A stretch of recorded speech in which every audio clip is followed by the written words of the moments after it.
এইভাবে শয়তান চলে গেল রাজার দরবারে।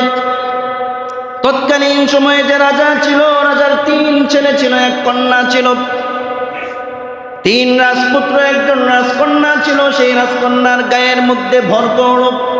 রাজা এলাকার যত বড় বড় ডাক্তার হাকিম ছিল সবাইকে দেখাইলো, কিন্তু রোগ আর ভালো হয় না।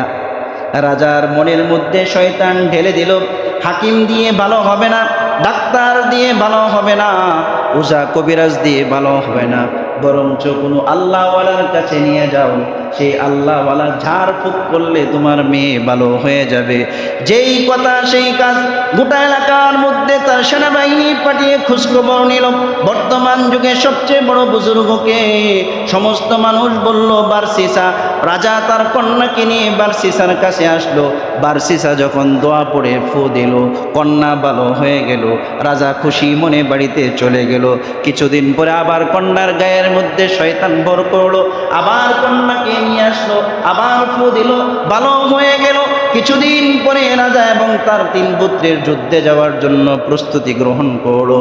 যুদ্ধে যাওয়ার জন্য প্রস্তুতি গ্রহণ করার সময় তারা চিন্তা করতে লাগলো, আমার এই মেয়ে তো কোথাও নিরাপদ না, যে কোনো সময় অসুস্থ হয়ে যায়, সুতরাং এই মেয়েকে বারসিসার কাছে রেখে যেতে হবে। বারসিসার কাছে গিয়ে প্রস্তাব করলো। বারসিসা বলল, নাউজুবিল্লাহ, আমি একটা যুবক একজন যুবতীকে কিভাবে রাখবো? ওই বাদশা বলছে, তুমি কোনো চিন্তা করো না, তোমার রাস্তা তো বাম পাশে, তোমার বাড়ির ডান পাশে একটি ঘর করে দিয়েছি, এই ঘরের মধ্যে আমার মেয়ে থাকবে। মাঝে মধ্যে যদি এই মেয়ে অসুস্থ হয়ে যায় তুমি একটু ঝাড়ফুঁক করবা। যেই কথা সেই কাজ। রাজা এবং তার রাজপুত্ররা যুদ্ধে চলে গেল। শয়তান বারসিসার মনের মধ্যে ঢেলে দিল, এই মেয়ে একা একা খায়, রান্না বান্না করে, তুমিও তো রান্না বান্না করো, সুতরাং তুমি যদি একটু চাউল বেশি দাও তাহলে তো এই মেয়ে রান্না করা লাগে না, এই মেয়ের খাবারটাও তুমি রান্না করো। এইভাবে রান্না করলো, এই মেয়ের ঘরের মধ্যে খাবার পৌঁছে দিল। শয়তান একদিন তার মনের মধ্যে এই কথা উদয় করলো যে এই মেয়ে একাকী সারাদিন থাকে, তুমি ইচ্ছা করলে তো তাকে দিন শিখাইতে পারো, তোমার মাধ্যমে একজন মেয়ে দিনদার হবে। বারসিসার মনের মধ্যে যা আসলো সেই তাই করলো। ঘরের ভিতরে গিয়ে মেয়েকে দিন শেখানো শুরু করলো। দিন শিখাইতে শিখাইতে ছাত্রী শিক্ষকের প্রতি, শিক্ষক ছাত্রীর প্রতি ফিদা হয়ে গেল। ভাবের আদান প্রদান হলো, ভালোবাসা তৈরি হলো, শারীরিক সম্পর্ক হয়ে গেল। এইরকমভাবে শারীরিক সম্পর্ক হয়ে যাওয়ার পরে ওই রাজকন্যা গর্ভবতী হয়ে গেল।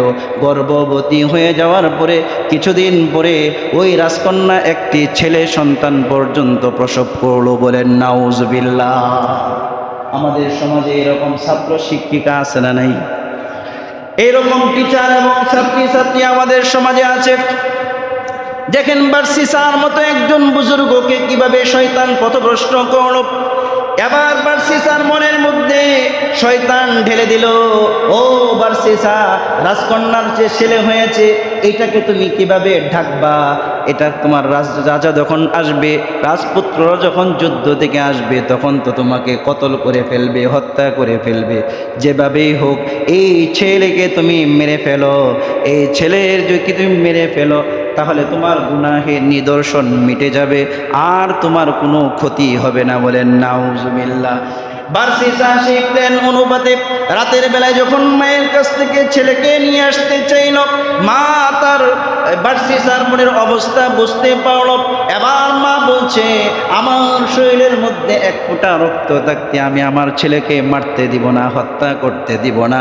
এবার বারসিসার মনের মধ্যে শয়তান ঢেলে দিল, ছেলেকে তো তার মা মারতে দিবে না, হত্যা করতে দিবে না, কিন্তু তোমার তো অবস্থা খারাপ হয়ে যাবে। এখন তোমাকে বাঁচতে হলে মা এবং ছেলে উভয়কে হত্যা করতে হবে। বারসিসা মা এবং ছেলেকে হত্যা করে ঘরের যে ফ্লোর ছিল, ফ্লোরের নিচে গর্ত করে সেখানে তাদেরকে মাটি দিয়ে দিল। বলেন নাউজুবিল্লাহ। সম্মানিত উপস্থিতি, আল্লাহ তাআলা দুনিয়াতে মানুষকে পাঠিয়েছেন। দুনিয়াটা পরীক্ষার হল।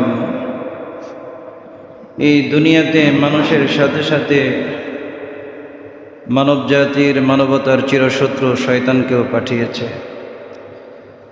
আল্লাহ তাআলা বিভিন্ন রাসূলদের মাধ্যমে বান্দাকে চাচ্ছেন জান্নাতের দিকে নিয়ে যেতে, আর শয়তান চায় তার দর ভারী করে সে সহ সমস্ত মানবজাতিকে জাহান্নামে নিয়ে যেতে। এই যে শয়তান এবং আল্লাহ তাআলার যে যুদ্ধ, এই যুদ্ধ মানবতার সৃষ্টির সুলগ্ন থেকে শুরু হয়েছিল, কিয়ামত পর্যন্ত থাকবে।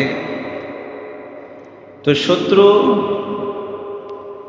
যে হবে, শত্রুর পরিচয় যদি ব্যক্তি না জানে, শত্রুর শক্তি সম্পর্কে যদি ব্যক্তির আন্দাজ না থাকে, তাহলে সেই ব্যক্তি, সেই দল, সেই গোষ্ঠী, সেই জাতি, যে জাতি শত্রুর শক্তির আন্দাজ করতে পারে না, তারা যুদ্ধে পরাজিত হয়। আমাদের চিরশত্রু, মানবতার চিরশত্রু শয়তানের পরিচয়, শয়তান বাহিনীর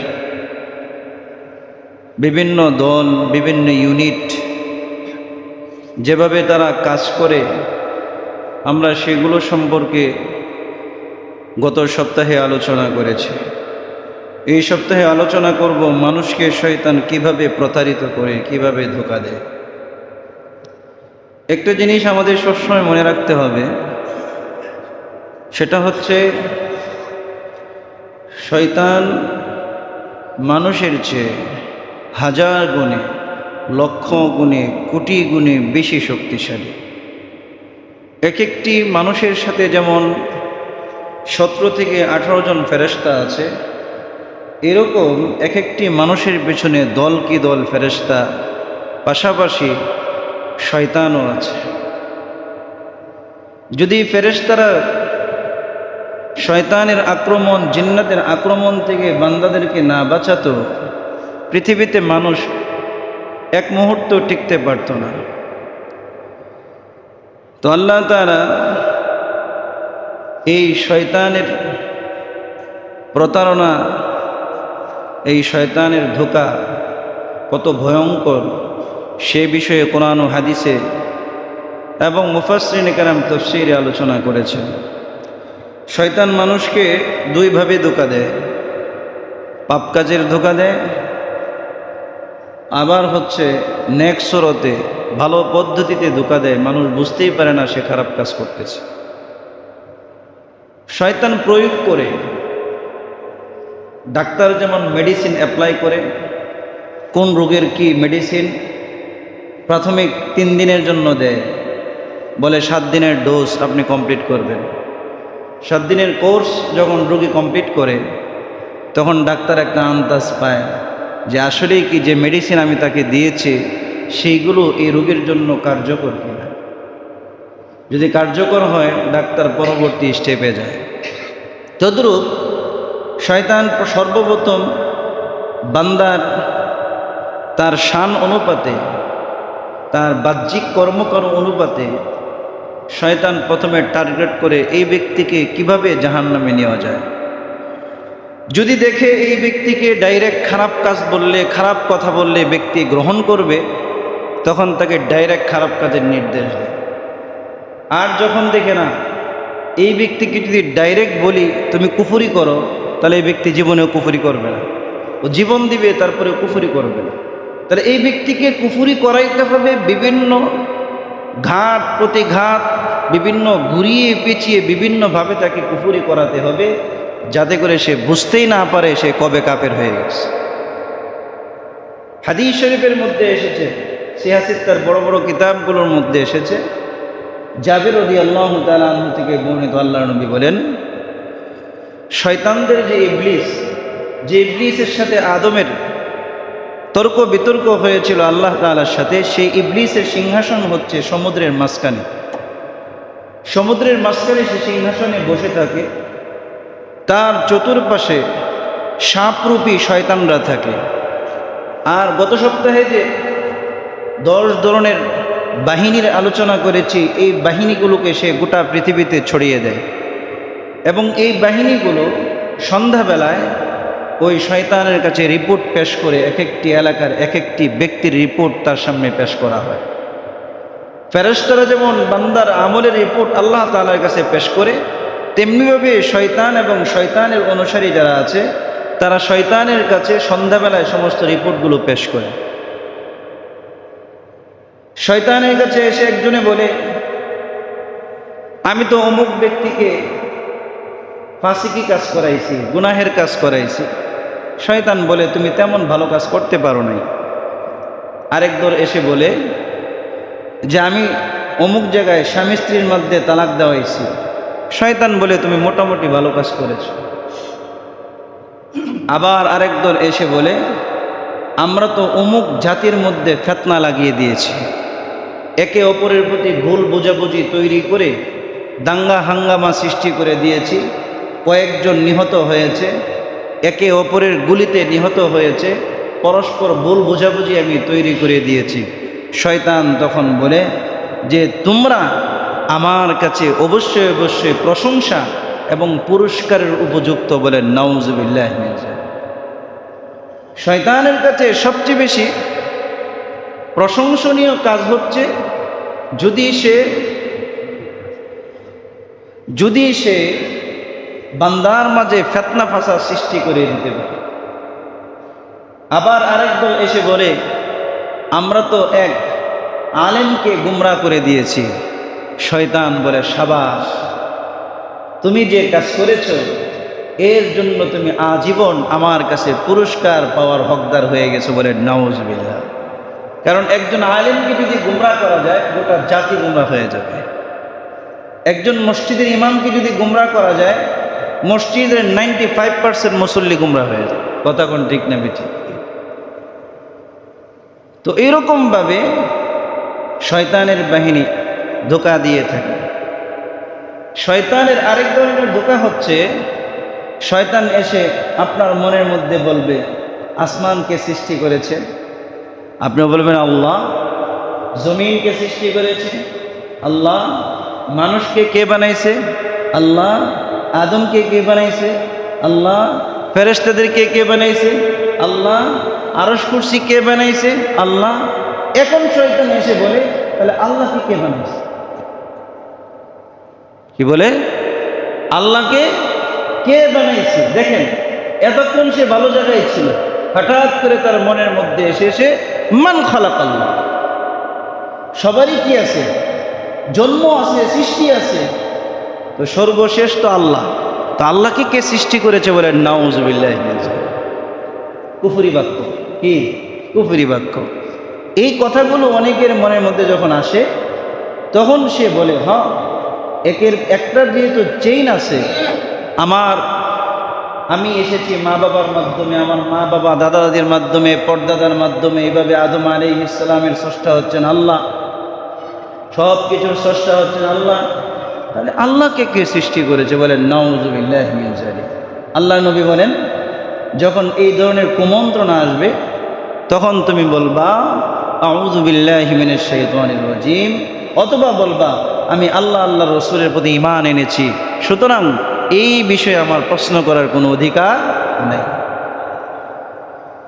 এইরকমভাবে শয়তান যখন কোনো ব্যক্তিকে দেখে যে তাকে কোনোভাবে খারাপ কাজ করানো যাবে না, খারাপ কাজের নির্দেশ দিলে সে খারাপ কাজ করবে না, তখন শয়তান নেক সুরতে ধোঁকা দেয়। কি সুরতে?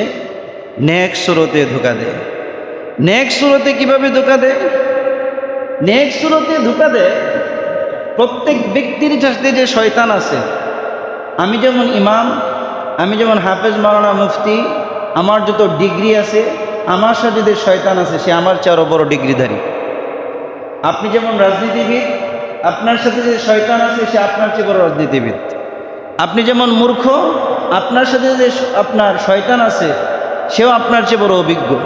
প্রত্যেক ব্যক্তির সাথে যে শয়তান আছে, এই শয়তান ওই ব্যক্তির চেয়ে অনেক বেশি অভিজ্ঞ এবং তার চেয়ে বেশি শিক্ষিত।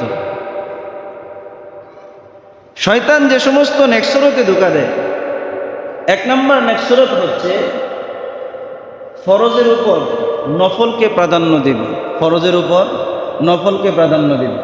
দেখবেন আপনি ইউটিউবে ওয়াজ শুনতেছেন, আপনি ইউটিউবে কোরআন তেলাওয়াত শুনতেছেন, এত মজা লাগতেছে, এদিক দিয়ে জামাতের সময় চলে যাচ্ছে, এদিক দিয়ে কি জামাতের সময় চলে যাচ্ছে, নামাজের সময় চলে যাচ্ছে, কিন্তু ওয়াজ এত মজা লাগতেছে, তেলাওয়াত এত মজা লাগতেছে যে নামাজ পড়তে মন চাচ্ছে না। যেমন ধরেন আমাদের সমাজে কেউ যখন মারা যায়, মারা যাওয়ার পরে জানাজার মধ্যে সবাই অ্যাক্টিভ, পুরা মাঠ ভর্তি জানাজার নামাজে, জোহরের পরে জানাজা, আসরের পরে জানাজা, দেখবেন মুসল্লি দিয়ে একদম পুরা ঈদগাহ মাঠ ভর্তি, অথচ বহু মুসল্লি আসরের নামাজই পড়ে নেই। কথা কয় না, ঠিক না বেঠিক? বহু মুসল্লি কি পড়ে নাই? আসরে পড়ে নেই। এই জানাজা যদি কিয়ামত পর্যন্ত একটাও না পড়ে, আল্লাহ কি জবাবদিহিতা করবে? কথা বলেন না। কিন্তু তুমি যে আসরের নামাজ পড়লা না, এই আসরের নামাজ তো তোমার উপর ফরজ ছিল। এই ব্যক্তিদের কাছে ফরজ নামাজের চেয়ে জানাজার নামাজকে আকর্ষণীয় এবং গুরুত্ব করে শয়তান তুলেছে। সে জানাজার নামাজে উপস্থিত হয়ে কিন্তু নামাজ পড়েনি, অথচ জানাজার নামাজ ছিল ফরজে কিফায়া, আর আসরের নামাজ ছিল ফরজে আইন। ফরজে আইনের গুরুত্ব সবচেয়ে বেশি, সেটা সে না করে জানাজার নামাজে শরিক হয়েছে। এইভাবে মানুষকে একের পর এক ধোঁকা দেয়। আরেক ধরনের ধোঁকা হচ্ছে, দেখবেন যুবকদেরকে বিভিন্ন মেয়েদের প্রতি আকৃষ্ট করে, যুবকদেরকে বিভিন্ন মেয়েদের প্রতি কি করায়? আকৃষ্ট করায়। তো যুবক যখন মোটামুটি মেয়ের প্রতি আকৃষ্ট হয়ে যায়, তখন যুবকের মনে হয় এটা তো অন্যায়, এটা তো করা যাবে না, এটা তো গুনাহ হচ্ছে। তখন যুবকের মনের মধ্যে ওয়াসওয়াসা দেয়, আরে তুমি শুধু দিনদার হইছো, তো তুমি যার সাথে কথা বলছেছো তাকে তুমি পর্দা করাও, তাকেও নামাজের দাওয়াত দেও, তাকেও কোরআন তেলাওয়াতের দাওয়াত দেও, বাস। এখন এই যুবক ওই যে তার গার্লফ্রেন্ড আছে, তার যে বান্ধবী আছে, বান্ধবীর সাথে দিনই কথাবার্তা বলে। কি বলে? দিনই কথাবার্তা বলে। এই দিনই কথাবার্তা বলতে বলতে এদেরকে পরস্পরের প্রতি অবৈধ ভালোবাসা তৈরি করে তাদেরকে গুনাহের দিকে ঠেলে দেয়। কথা কোন ঠিক না বেঠিক? শুধু এতটুকুই নয়, আমাদের সমাজে বর্তমান দেখবেন ভার্চুয়াল জগতে সবচেয়ে বেশি ধোঁকাবাজি চলছে। ভার্চুয়াল জগতের সাথে ক্লাস 5-এর ছেলে মেয়ে থেকে শুরু করে 90 বছরের বৃদ্ধি পর্যন্ত এটার সাথে সম্পৃক্ত। ভার্চুয়াল জগতের সাথে অ্যান্ড্রয়েড মোবাইল ক্লাস 5-এর ছেলে মেয়েদেরও আছে। গতকালকে গেছিলাম এক জায়গায় দাওয়াতে, এক মাদ্রাসা, শুনলাম যে বলছে, হুজুর 5 জন ছাত্রকে বহিষ্কার করছি। কেন? ওই 5 জন, একজনের বয়স হচ্ছে 8 বছর আর বাকি 4 জনের বয়স হচ্ছে 7 বছর। এই প্রত্যেকের হাতে, এই 8 জনের কাছে সর্বনিম্ন যে মোবাইল, সেটার দাম হচ্ছে 22,000 টাকা। কত হাজার টাকা? 22,000 টাকা। এই মোবাইল দিয়ে তারা ফেসবুকও চালায়, বিভিন্ন গেমস খেলে এবং গেমসের মাধ্যমে পরস্পর বাজি পর্যন্ত ধরে এরা টাকা দিয়ে জুয়া পর্যন্ত খেলে। কত বছরের বাচ্চা? 7-8 বছরের বাচ্চা। তো দেখেন আমাদের অবস্থা কি হচ্ছে। 7-8 বছরের আপনারা যারা যুবক ছিলেন, আজ থেকে 30-40 বছর ল্যাংটা ছিল, হাফ প্যান্টই পরে নেই। কথা কন না, ঠিক না বেঠিক? নদীতে যখন নামছে সব কিছু খুলে নামছে 7-8 বছরের যুবক। আর বর্তমানে কি অবস্থা? বর্তমানে অবস্থা খুবই সিরিয়াস। এই ভার্চুয়াল জগতে এমন এক অবস্থা, যে অবস্থা কোনো শেষ করা যাবে না। বন্ধু বান্ধবী হিসেবে চ্যাটিং করে। আজকে আমাদের সমাজে যদি 100 ছেলে ফেসবুক চালায়, 95% ছেলে দেখা যাবে তার কিছু না কিছু মেয়ে বান্ধবী আছে। তো আমরা তো প্রেম করি না, এমনি চ্যাটিং করি। তো এমনি চ্যাটিং, যে মেয়ে বান্ধবী আছে তার সাথে কথা বলা যায়? কথা বলেন না? গায়রে মাহরাম না? গায়রে মাহরামের সাথে এমনিতেই কথা বলা কি জায়েজ আছে? জায়েজ নেই, হারাম। তো এমনি কি করে? চ্যাটিং করায়। এই চ্যাটিং করাইতে করাইতে এক সময় পরস্পরের মধ্যে ভাব বিনিময় তৈরি হয়, তারপরে হচ্ছে বিভিন্ন নাম হয়, বেস্ট ফ্রেন্ড, এক্স ফ্রেন্ড, তারপরে হচ্ছে কত ধরনের ফ্রেন্ড যে আমাদের সমাজের মধ্যে আছে। এই যুবক যুবতীদেরকে বিভিন্নভাবে আপনার পাপ কাজে লিপ্ত করাচ্ছে। আবার অনেক ছেলে মেয়েদেরকে দেখবেন তারা বলে আমরা বিয়ের উদ্দেশ্যে প্রেম করছি। কি উদ্দেশ্যে? বিয়ের উদ্দেশ্যে প্রেম করে। তো আমি তো বিয়ে করব, কোনো সমস্যা নেই। বিয়ের উদ্দেশ্যে প্রেম, এটা পবিত্র। বিয়ের উদ্দেশ্যে প্রেম করতে গিয়া এমন অবস্থায় নিয়ে যায় যে শেষ পর্যন্ত বিয়েও হয় না, কিন্তু পরস্পর জিনার মধ্যে লিপ্ত হয়ে যায়। বলে নাউজুবিল্লাহ। আবার আমাদের মধ্যে কিছু পণ্ডিত আছে, এরা বলে প্রেম তো স্বর্গ থেকে আসে, প্রেম পবিত্র। প্রেম তো কোত্থেকে আসে? স্বর্গ জান্নাত থেকে আসে। প্রেম তো পবিত্র। প্রেম কি? প্রেম কি ভাই? পবিত্র। আমিও বলি প্রেম পবিত্র। পিতামাতার প্রতি প্রেম, সন্তানের প্রতি প্রেম, মা বাবার প্রতি প্রেম, হালাল বিবির প্রতি প্রেম, এইগুলো স্বর্গ থেকে আসে। কিন্তু অবৈধ প্রেম, এটা স্বর্গ থেকে আসে না, এটা নরক থেকে আসে, জাহান্নাম থেকে আসে। জাহান্নাম থেকে এসে বান্দাকে জাহান্নামে নিয়ে যায়। কথা কোন ঠিক না বেটা? প্রেম তো পবিত্র হচ্ছে যে প্রেমের বৈধতা আল্লাহ রসুল দিয়েছেন। আমাদের সমাজে আরেক ধরনের আপনার দেখবেন, বর্তমানে ফ্রি মিক্সিংয়ের কারণে বর্তমানে ছেলে মেয়ে এই সহশিক্ষার কারণে ক্লাসমেট যারা আছে একে অপরের সাথে বন্ধুত্ব তৈরি হয়। কয় ক্লাসমেটরা তো ভাই বোনের মতো। ক্লাসমেটরা কি? ভাই বোনের মতোই। কিন্তু এটা কখনোই শরীয়ত কখনোই সেটা বলে না। শরীয়ত সেটা বৈধতা দেয় না। শরীয়ত শুধু বৈধতা দেয় যে বোন তোমার মায়ের গর্ভ থেকে হয়েছে, যে বোন তোমার বাবার ঔরসে জন্মগ্রহণ করেছে, সেই হচ্ছে তোমার সহোদর বোন। তার সাথেই কথা বলা যাবে, তার সামনে যাওয়া যাবে। চাচাতো বোন, ফুফাতো বোন, খালাতো বোন, তারপরে হচ্ছে আপনার টাসকাত্তো বোন, বিআইন বোন, আরও কত ধরনের বোন আছে। ধর্মীয় বোন, উকিল বোন। কি বোন? আমাদের সমাজে সুকুরসি দেখছি, মাশাল্লাহ, হুজুর আমি তার উকিল শ্বশুর। কি শ্বশুর? উকিল শ্বশুর। তো উকিল শ্বশুর হইয়া ওই বেডির সামনেও যায়, ওই মহিলার যত আত্মীয় স্বজন আছে সবার সামনে যায়। আছে না নাই? কথা বলেন, আছে না নাই? আপনি উকিল শ্বশুর হয়েছেন, ভালো কথা, কিন্তু আপনি শরীয়তের লিমিট কেন ক্রস করবেন? এই অনুমতি আপনাকে কে দিয়েছে?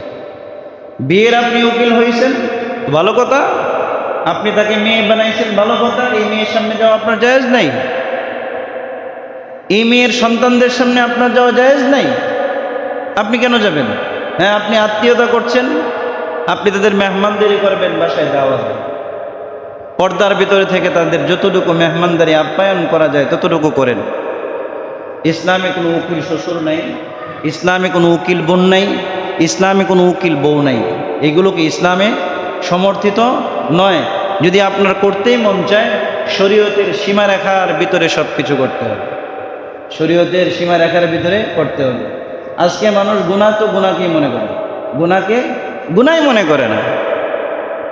এই যে উকিল শ্বশুররা এই যে মহিলাদের সামনে যায়, গুনাহ মনে করে? কি মনে করে? গুনাহ মনে করে। বরঞ্চ ভাবে আমি আত্মীয়তার বন্ধন ঠিক রাখতেছি, আমি আরো সওয়াবের কাজ করতেছি। কি কাজ করতেছি? সওয়াবের কাজ করতেছি। অথচ সে হারামে লিপ্ত। অথচ সে কি? হারামে লিপ্ত।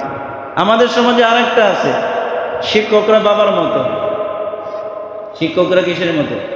বাবার মতো। অথচ আমরা প্রায়শই দেখি শিক্ষকের সাথে ছাত্রীর প্রেম হয়। কি হয়? শিক্ষকের সাথে ছাত্রীর প্রেম হয়। এমনও আমরা দেখেছি 3 বাচ্চার বাবা ক্লাস 8-এর মেয়েকে নিয়ে পালায় গেছে। আসে কি আসে না? কথা বলেন, পেপার পত্রিকায় বিভিন্ন খবর আসে কি আসে না? শিক্ষক বাবার মতো, শরীয়ত পন্থায়। আমরা যেভাবে ভাবি সেভাবে নয়। শিক্ষক বাবার মতো, শরীয়তের পন্থায়। আমরা যেভাবে ভাবি সেভাবে নয়।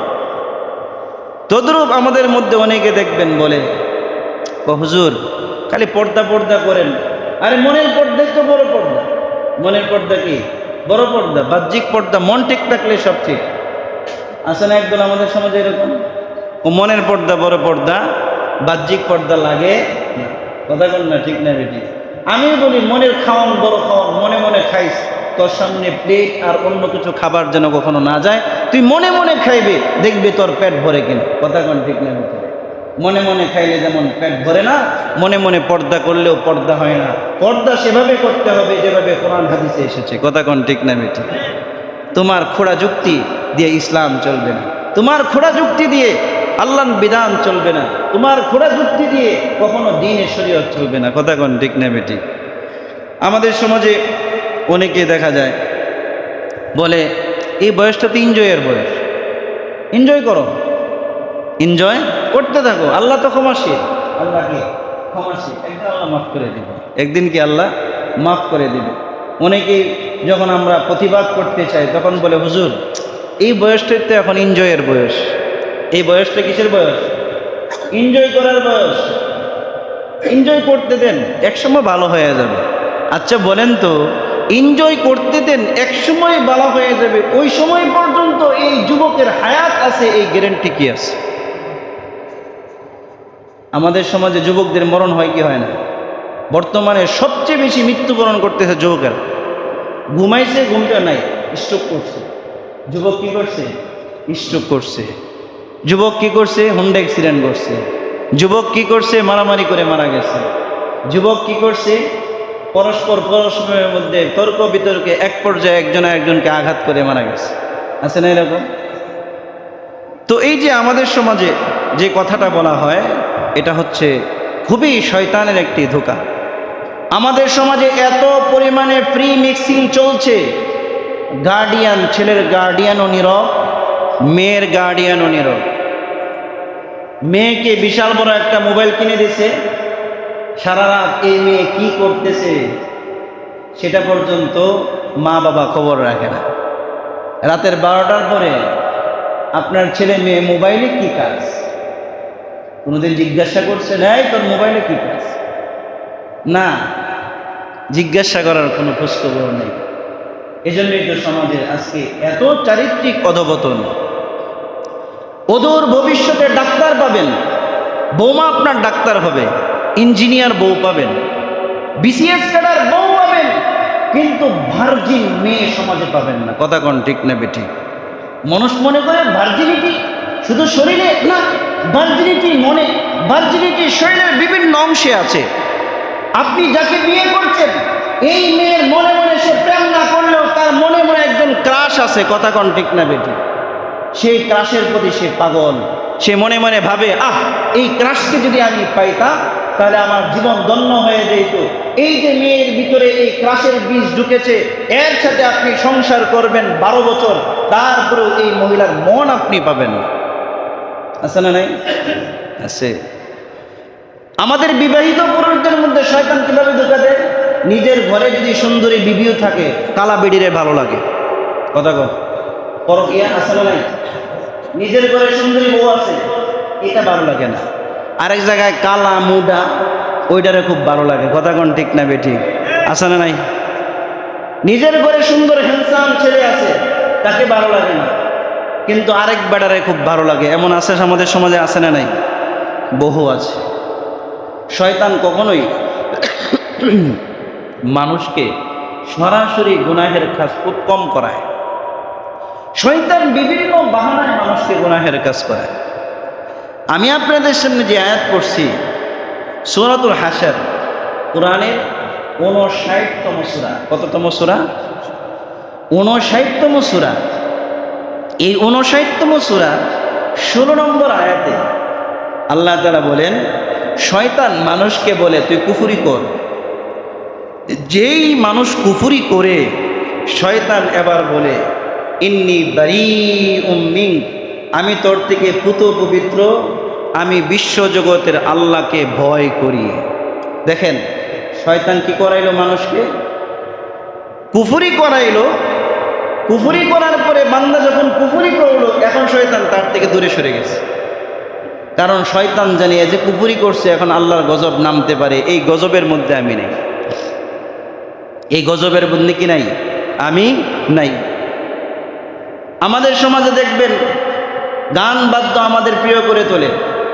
আমাদের সমাজের মহিলারা সিরিয়ালের পাগল। সমাজে 100 ভাষার মধ্যে 99টা ভাষায় টিভি আছে না নেই? কথা কয়, টিভিতে কি দেখে? কি দরকার ভাই টিভি?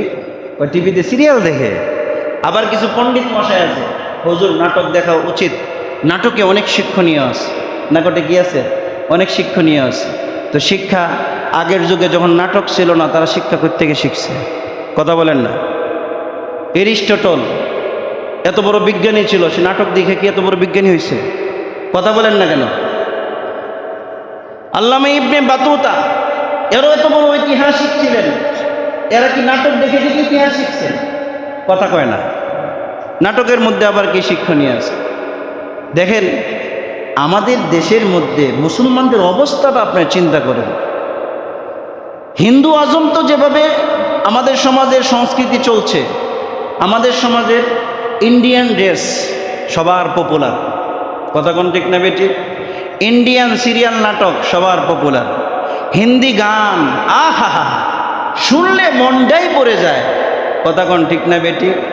বাংলার সিনেমা মানুষ দেখে না, কিন্তু হিন্দি সিনেমা মানুষ ছাড়ে না, কথা কোন ঠিক না বেটি? আছে না নাই? 95% যুবক যুবতীদের কাছে ইন্ডিয়ান সিনেমা প্রিয়, ইন্ডিয়ান বিভিন্ন স্টোরি প্রিয়, ইন্ডিয়ান বিভিন্ন সিরিয়াল প্রিয়, ইন্ডিয়ান গান প্রিয়, হিন্দি গান প্রিয়, কথা কোন ঠিক না বেটি? ইন্ডিয়ার সংস্কৃতি আমাদের সমাজে এমনভাবে রন্ধ্রে রন্ধ্রে ঢুকেছে যে এটাকে ইচ্ছা করলেও মাথা থেকে ঝেড়ে ফেলতে পারতেছি না। এই জন্য ভাই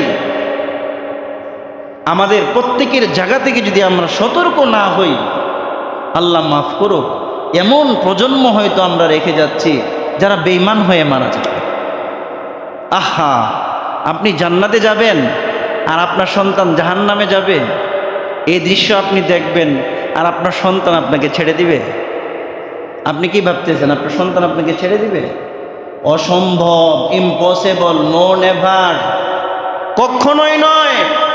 এই সন্তান আপনার কলার ধরবে, কলার ধরে বুকে পাড়া দিয়ে টেনে হেঁচড়ে আপনাকে সহ জাহান্নামে এসে যাবে। কি প্রজন্ম রেখে যাচ্ছেন একটা বার চিন্তা করবেন। ভাবতেছেন যে আপনি নামাজ পড়তেছেন আর আপনি জান্নাতে চলে যাবেন? এত সোজা? এত সোজা নয়। এই সন্তানকে যখন কাল কিয়ামতের ময়দানে আদালতে আটকানো হবে, বলবে আল্লাহ আমার মা বাবা কোথায়? তাদের তো জান্নাতের ফয়সালা হয়ে গেছে।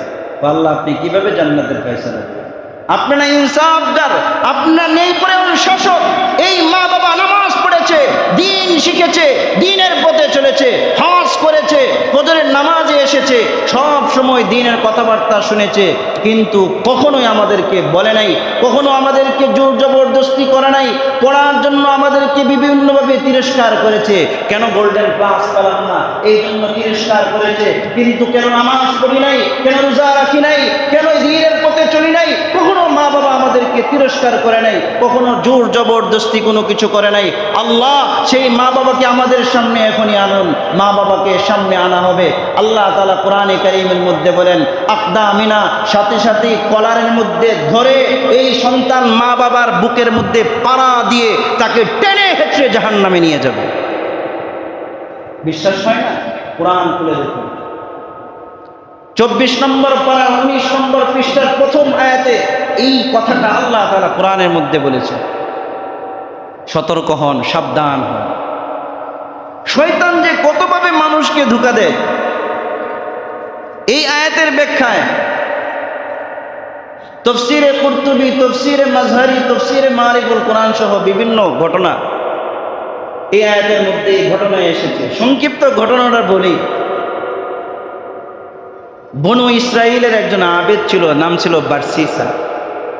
এই বারসিসা লাগাতার 80 বছর পর্যন্ত একটা ঘরের মধ্যে ইবাদত বন্দেগী করেছে, যে ইবাদতের মধ্যে বিন্দু পরিমাণ কোনো রিয়া নাই, যে ইবাদতে বিন্দু পরিমাণ কোনো লৌকিকতা নাই, যে ইবাদতের মধ্যে বিন্দু পরিমাণ কোনো খাত নাই।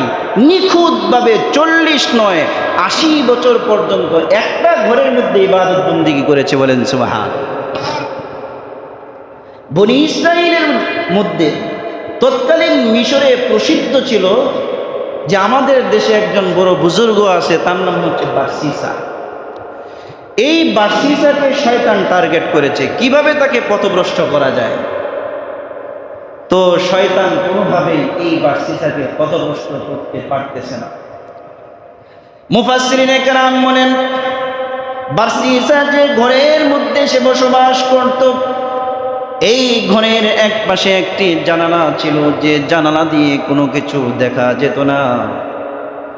ওই বার্সিসা যে জানালার পাশে বসে ইবাদত বন্দেগী করত, শয়তান একদিন সাদা জুব্বা পাগড়ি পরে ওই জানালার পাশে জায়নামাজ বিছিয়ে নামাজ পড়া শুরু করে দিল।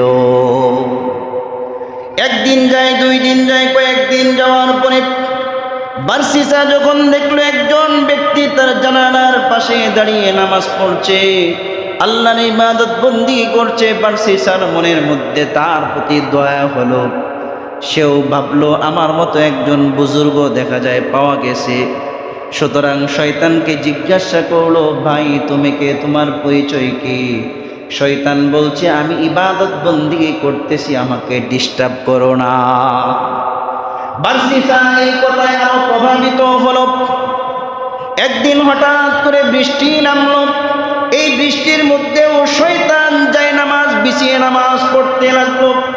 বার্সিসার মনের মধ্যে ভালোবাসা আর তার মধ্যে দয়ার উদয় হলো। ঘর খুলে যে 80 বছর পর্যন্ত সে বাড়ি থেকে বের হয় না, ওই বার্সিসার দরজা খুলে ওই শয়তানকে বুকে ধরে জায়নামাজ সহ তার ঘরের মধ্যে নিয়ে আসলো। নিয়ে এসে বলল, তুমি একজন আল্লাহর বান্দা, আমি একজন আল্লাহর বান্দা, চলো দুজনে মিলে ইবাদত বন্দেগী করতে থাকি। দুজনে মিলে প্রায় 1 বছর পর্যন্ত ইবাদত বন্দেগী করতে থাকলো। 1 বছর পেরিয়ে যাওয়ার পরে শয়তান এবার বলছে, বার্সিসা ভাই, আমার তো এখান থেকে আমার এলাকায় চলে যেতে হবে। যখন পরস্পরের কাছ থেকে বিদায় নিচ্ছে, দীর্ঘদিন একসাথে বন্ধুত্ব ছিল, তারা একে অপরকে চোখ থেকে পানি পড়া শুরু করে দিল। কিন্তু শয়তান বার্সিসার কাঁধের মধ্যে হাত দিয়ে বলছে, বার্সিসা ভাই, আমি গোটা জীবন ইবাদত বন্দেগী করে আমি সাধনালব্ধ একটি দোয়া পেয়েছি। এই দোয়াটা আমি তোমাকে শিখাইতে পারি। এই দোয়াটা শিখিয়ে যাই। এই দোয়াটা পরে যে কোনো রোগীর শরীরের মধ্যে ফু দিবা, ফু দেওয়ার সাথে সাথে ওই রোগী ভালো হয়ে যাবে। বলেন সুবহানাল্লাহ। বার্সিসা বলল, না না, এগুলো দরকার নাই, এগুলো আমি করতে চাই না। কিন্তু শয়তান বন্ধু তাকে জোরাজুরি করলো, বলল, বিদায়কালে একটি আবদার করলাম, এই আবদারটা তোমাকে রাখতেই হবে। যত রোগী আসবে তুমি শুধু এই দোয়াটা পড়ে ফু দিবা। ইবাদত বন্দেগী করে যেমন সওয়াব পাইলা, রোগীকে সুস্থ করেও তো তুমি সওয়াব পাবা। বার্সিসা তার কথায় প্রভাবিত হয়ে সেই দোয়াটা শিখিয়ে নিল। দোয়াটা শিক্ষা দেওয়ার পরে শয়তান পাশের বাড়ির একজনের উপর গিয়ে ভর করল। ওই ব্যক্তি যখন বার্সিসার কাছে ঝাড়ফুঁকের জন্য আসলো, বার্সিসা সেই দোয়া পড়ে যখন ঝাড়ফুঁক করলো, সাথে সাথেই শয়তান তার শরীর থেকে চলে গেল, ব্যক্তি ভালো হয়ে গেল। এইভাবে পুরা এলাকার মধ্যে বিভিন্ন মানুষের শরীরের মধ্যে ভর করে আর বার্সিসার কাছে আসে। বার্সিসা সেই দোয়া পড়ে যখন ফু দেয়, তখন ওই ব্যক্তি ভালো হয়ে যায়। এইভাবে গোটা এলাকার মধ্যে তার একটি সুনাম হয়ে গেল। বার্সিসা যেমন ইবাদত গুজার, তেমন একজন কবিরাজ, ঝাড়ফুঁক করার সাথে সাথেই রোগ ভালো হয়ে যায়। এইভাবে শয়তান চলে গেল রাজার দরবারে। তৎকালীন সময়ে যে রাজা ছিল, রাজার 3 ছেলে ছিল, 1 কন্যা ছিল। 3 রাজপুত্র, 1জন রাজকন্যা ছিল। সেই রাজকন্যার গায়ের মধ্যে ভর করল। রাজা এলাকার যত বড় বড় ডাক্তার হাকিম ছিল সবাইকে দেখাইলো, কিন্তু রোগ আর ভালো হয় না। রাজার মনের মধ্যে শয়তান ঢেলে দিল, হাকিম দিয়ে ভালো হবে না, ডাক্তার দিয়ে ভালো হবে না, ওঝা কবিরাজ দিয়ে ভালো হবে না, বরঞ্চ কোনো আল্লাহওয়ালার কাছে নিয়ে যাও। সেই আল্লাহওয়ালা ঝাড়ফুঁক করলে তোমার মেয়ে ভালো হয়ে যাবে। যেই কথা সেই কাজ। গোটা এলাকার মধ্যে তার সেনাবাহিনী পাঠিয়ে খোঁজখবর নিল। বর্তমান যুগে সবচেয়ে বড় বুজুর্গকে সমস্ত মানুষ বলল, বার্সিসা রাজা তার কন্যাকে নিয়ে বার্সিসার কাছে আসলো। বার্সিসা যখন দোয়া পড়ে ফু দিল, কন্যা ভালো হয়ে গেল। রাজা খুশি মনে বাড়িতে চলে গেল। কিছুদিন পরে আবার কন্যার গায়ের মধ্যে শয়তান ভর করলো, আবার কন্যাকে নিয়ে আসলো, আবার ফু দিল, ভালো হয়ে গেল। কিছুদিন পরে রাজা এবং তার 3 পুত্রের যুদ্ধে যাওয়ার জন্য প্রস্তুতি গ্রহণ করলো। যুদ্ধে যাওয়ার জন্য প্রস্তুতি গ্রহণ করার সময় তারা চিন্তা করতে লাগলো, আমার এই মেয়ে তো কোথাও নিরাপদ না, যে কোনো সময় অসুস্থ হয়ে যায়, সুতরাং এই মেয়েকে বার্সিসার কাছে রেখে যেতে হবে। বার্সিসার কাছে গিয়ে প্রস্তাব করলো। বার্সিসা বলল, নাউজুবিল্লাহ, আমি একটা যুবক একজন যুবতীকে কিভাবে রাখবো? ওই বাদশা বলছে, তুমি কোনো চিন্তা করো না, তোমার রাস্তা তো বাম পাশে, তোমার বাড়ির ডান পাশে একটি ঘর করে দিয়েছি, এই ঘরের মধ্যে আমার মেয়ে থাকবে। মাঝে মধ্যে যদি এই মেয়ে অসুস্থ হয়ে যায়, তুমি একটু ঝাড়ফুঁক করবা। যেই কথা সেই কাজ। রাজা এবং তার রাজপুত্ররা যুদ্ধে চলে গেল।